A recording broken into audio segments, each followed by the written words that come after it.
110 বছরের বৃদ্ধা নিজের পায়ে হেঁটে ওষুধ কিনতে এসছেন বাজারে। করুণ দৃশ্য। বিস্তারিত দেখুন এই ভিডিওতে। কি মেয়ে, শরীর খারাপ? কি হয়েছে?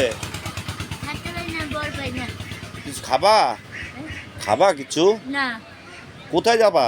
ও টুটুল রাস্তার। বাড়ি কোথায় তোমাদের? আমি হলতে থাকি। বাড়ি কোথায়? বাড়ি এনেছিল না এখন। অরিজিনাল বাড়ি কোথায় ছিল? পাঠানপাড়া। পাঠানপাড়ায়? হ্যাঁ।